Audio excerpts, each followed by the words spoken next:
Namaskar, this is Akhilesh Bhargav again. Welcome to Tidbits on Business and Finance with me. It looks like that courts and authorities in India are finally waking up to the gravity of economic crimes that are committed in India, which include the cheating of banks. And courts are now willing to give the most stringent punishment to these economic offenders for the crimes that they commit. The Times of India reports that a CBI court in Mumbai has recently sentenced a father and son duo to life imprisonment for having cheated Bank of India for a sum of 2.5 crores by taking a loan against a security that never existed. They thus took a loan against security of a plot of land which never did exist. The court also sent to jail the chartered accountant who prepared the bogus financial statements on the basis of which such loan was taken, as also the advocate who gave a clear title certificate for this plot of land which was completely non-existent. It was a very simple modus operandi according to us. A fraudulent borrower, a willing chartered accountant willing to give a bogus financial statement, a willing advocate willing to give a bogus title certificate, all for an inducement. They all benefited out of this fraud, and so did the bank manager, who also was sent to jail for having given a loan knowing very well that the security was bogus. The CBI court aptly remarked that these kind of economic offences are detrimental to the country, and we hope that the Institute of Chartered Accountants of India debars this particular chartered accountant from practice for life, and so does the Bar Council of India in the case of this delinquent advocate. If you look at it on surface, this particular crime, bank fraud, was just 2.5 crores, and it might seem not comparable with giant frauds like the ILFS group. Like I said, this fraud involved merely 2.5 crores. If you take the case of IFIN, the ILFS financial subsidiary, IFIN has cheated lenders to the tune of 20,000 crores. How do you compare these two? To us, these are still comparable. Keep aside the magnitude of the amount involved, but the modus operandi or the principles of cheating the lenders were the same. Bogus financial statements, bogus security, and you induce bankers to give a loan. This is what happened in the case of IFIN also. It was consistent in making losses.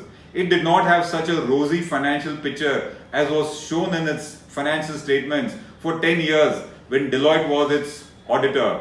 But Deloitte was willing to give a good financial statement to IFIN, obviously for an inducement.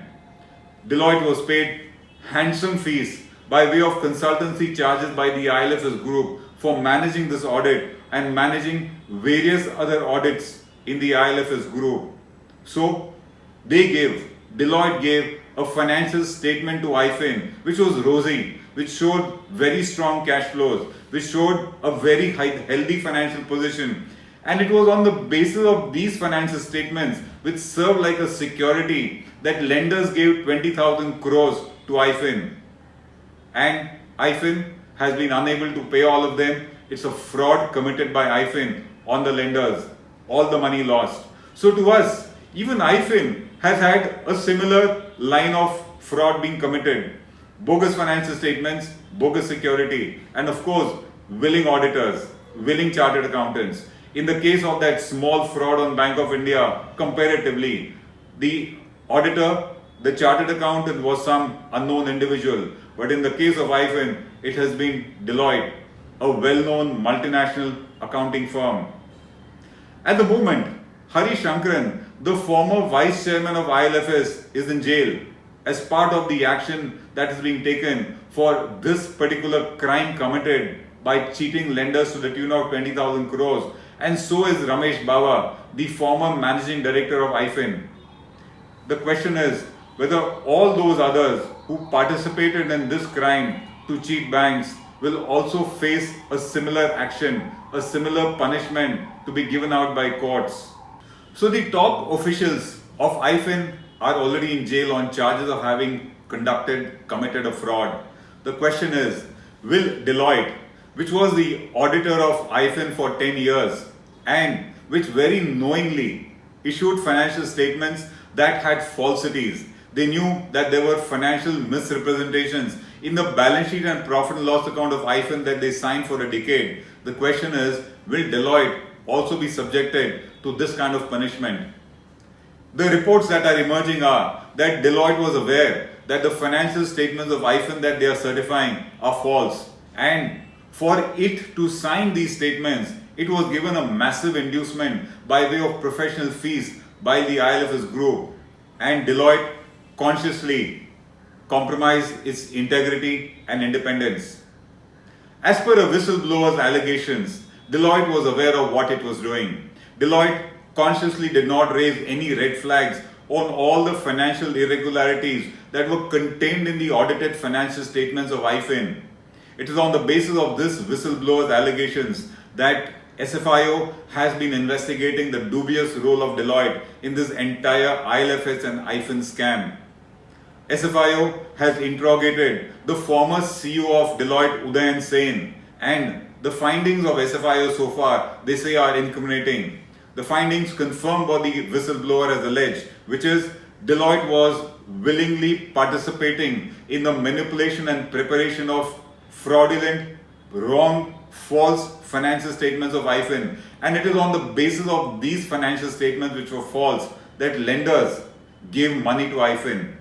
These financial statements, which showed a very rosy and healthy picture, they actually served as a security on the basis of many institutes and banks gave money to IFIN, and that has all turned NPA. The SFIO, it is said, is also contemplating to ask the MCA to perhaps debar Deloitte for a period of at least 5 years from undertaking any audit for its dubious role in the entire ILFS scam. Deloitte, of course, has denied these charges. Deloitte says that it did nothing wrong and that it is cooperating with SFIO in the investigation. It better had. That's no mehrbani. Deloitte has to cooperate in the investigation that is going on, even though Deloitte claims very speciously that it conducted the audit correctly and as per the prevailing rules and regulations. But from the facts that are emerging, it looks to us otherwise. It looks that the whistleblower's allegations against Deloitte are correct. The question and the larger issue is, if in the case of a small loan of 2.5 crores, the auditor, the chartered accountant has been sent to jail, will that also happen for all those participating partners of Deloitte who willingly, consciously and deliberately signed wrong financial statements of IFIN? The question is, will they also be punished? Because that's the kind of punishment that they also deserve if these allegations of the whistleblower are wrong, are correct. If you go by justice, that is what it should be. But if you go by history, to us it looks like with the might of Deloitte, with the financial resources, networking and clout at its disposal, it is very likely that when this matter will come to courts, Deloitte has all the resources to engage the topmost legal brains of the country. And as we see in the past, justice will be derailed in technicalities of the law. And for all you know, Deloitte might go scot-free, even though all the symptoms, all the investigation, all the findings that we see at the moment show that that giant fraud of IFIN could not have been committed without the willing participation of Deloitte. Whether it is only the small who will continue to be punished in the country and the big will go scot-free, only time will tell.